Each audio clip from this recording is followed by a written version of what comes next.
¿Alguna vez te has preguntado si las palabras que lees hoy en tu Biblia son las mismas que fueron escritas hace miles de años?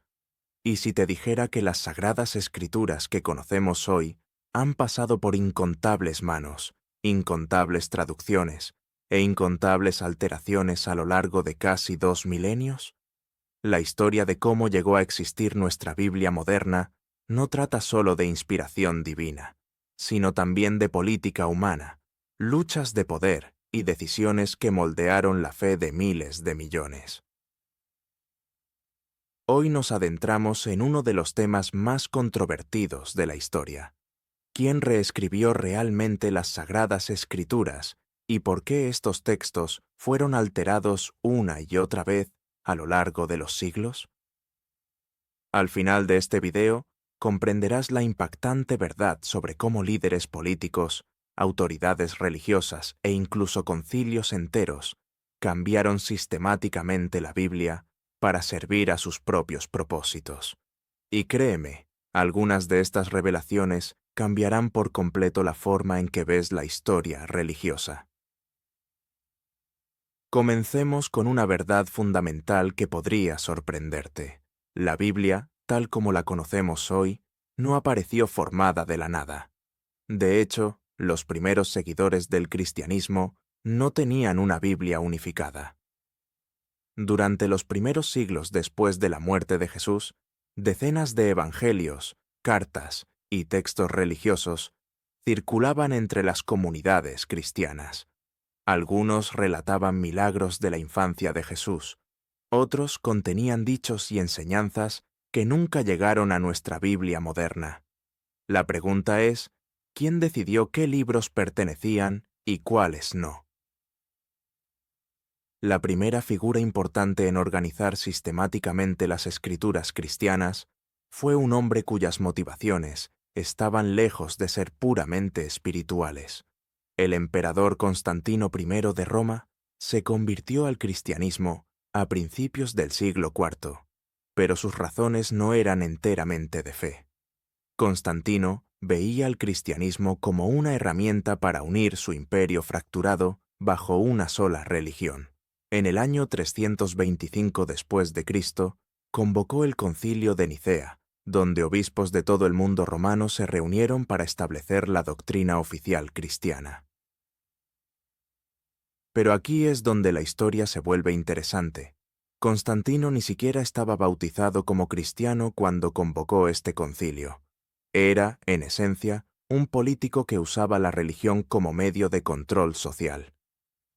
El concilio no solo decidió cuestiones doctrinales, sino que también tomó decisiones críticas sobre qué libros serían considerados escrituras auténticas y cuáles serían rechazados como heréticos.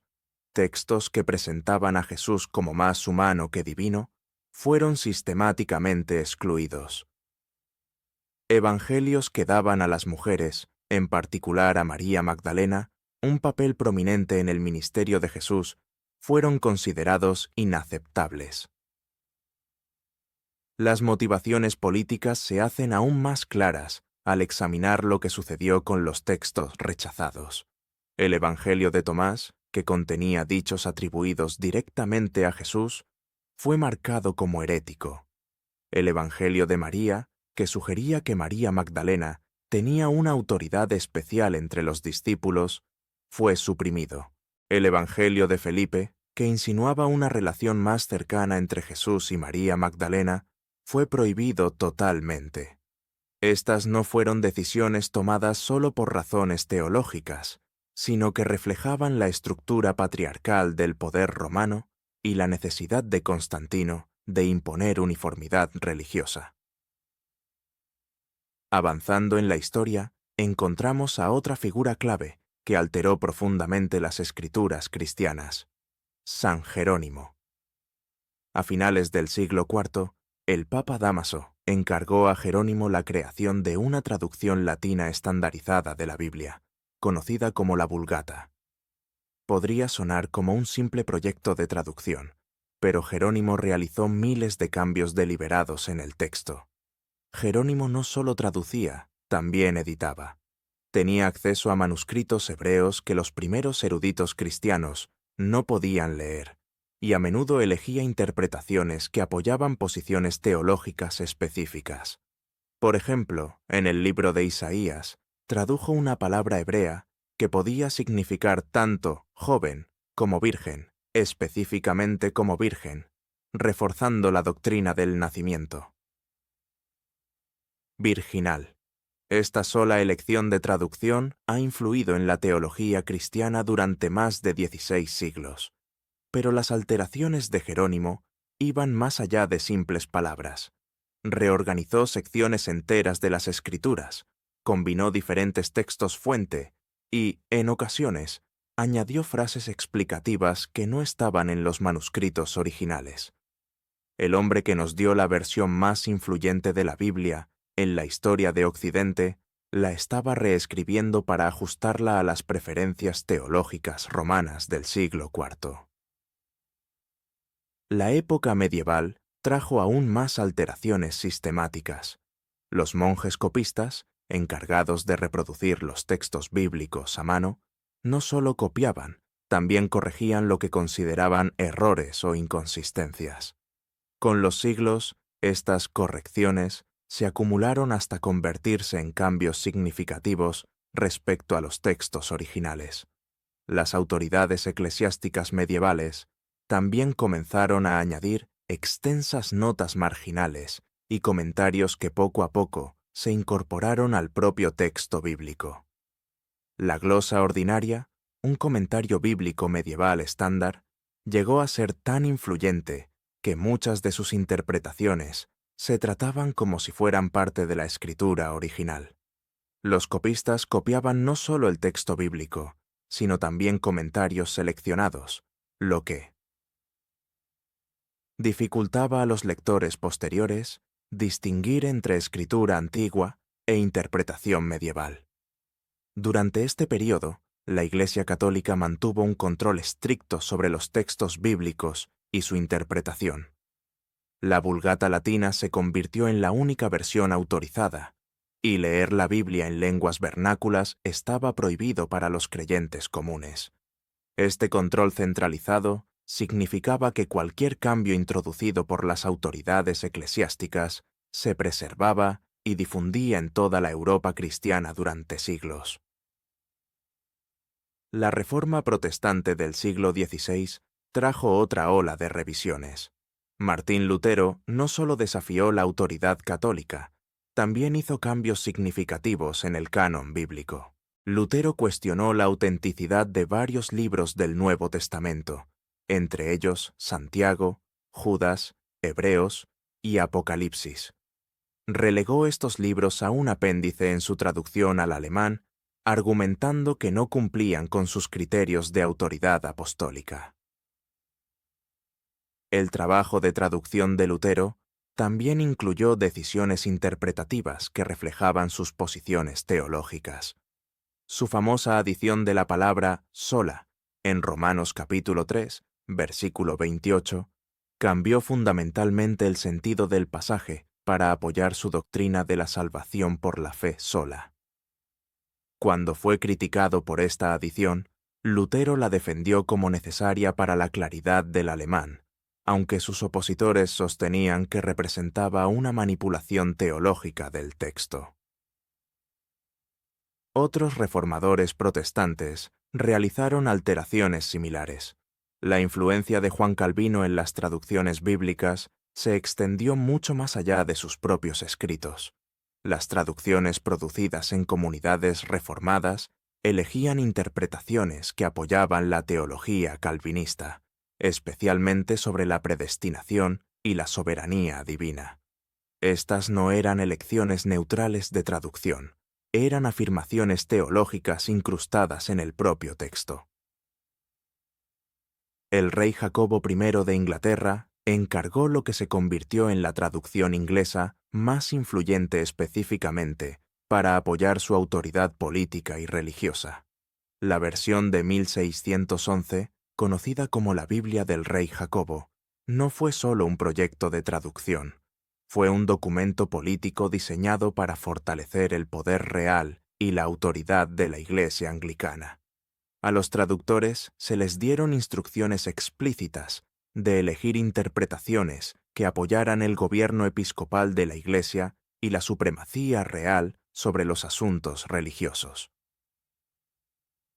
Los traductores de la versión del rey Jacobo hicieron miles de elecciones de palabras que reflejaban estas motivaciones políticas. Tradujeron de manera sistemática los términos griegos y hebreos relacionados con el liderazgo de la Iglesia de formas que apoyaban una estructura jerárquica eclesiástica. Eligieron interpretaciones de pasajes sobre la autoridad gubernamental que reforzaban el derecho divino de los reyes. Incluso decisiones de traducción aparentemente menores estuvieron influenciadas por las preocupaciones políticas de la Inglaterra del siglo XVII. Pero quizá la reescritura más sistemática de las Escrituras ocurrió durante el desarrollo de las diversas Biblias, de estudio denominacionales y ediciones anotadas. Editoriales y organizaciones religiosas comenzaron a añadir extensos comentarios, referencias cruzadas y notas interpretativas que moldeaban cómo los lectores entendían el texto bíblico. La Biblia de Referencia Scofield, publicada por primera vez en 1909, incluía notas que promovían la teología dispensacionalista de manera tan efectiva que muchos lectores no podían distinguir entre el texto bíblico y el comentario de Scofield. La erudición bíblica moderna ha revelado hasta qué punto estos cambios acumulados han alterado nuestra comprensión de los textos originales. Los críticos textuales han identificado miles de variaciones entre manuscritos antiguos y traducciones modernas. Algunas diferencias son menores, como variaciones en la ortografía o el orden de las palabras. Otras son sustanciales, como pasajes enteros que aparecen en manuscritos posteriores, pero están ausentes en las copias más antiguas. La historia de la mujer sorprendida en adulterio en el Evangelio de Juan, por ejemplo, no aparece en los manuscritos más antiguos. Al parecer, fue añadida por escribas posteriores que sentían que la historia reflejaba el carácter de Jesús, aunque no formaba parte originalmente del texto de Juan. El final largo del Evangelio de Marcos, que describe las apariciones de Jesús después de la resurrección, de manera similar, está ausente en los manuscritos más antiguos, pero fue añadido por escribas que pensaban que el Evangelio necesitaba una conclusión más satisfactoria. Estos descubrimientos plantean preguntas profundas sobre la autoridad y la interpretación de las Escrituras. Si la Biblia ha sido modificada continuamente a lo largo de la historia, ¿cómo pueden los creyentes determinar qué representa la revelación divina original frente a añadidos e interpretaciones humanas? Diferentes tradiciones religiosas responden esta pregunta de manera distinta, lo que ha dado lugar a debates continuos sobre la inerrancia bíblica, la autoridad textual y el papel de la tradición en la interpretación de las Escrituras.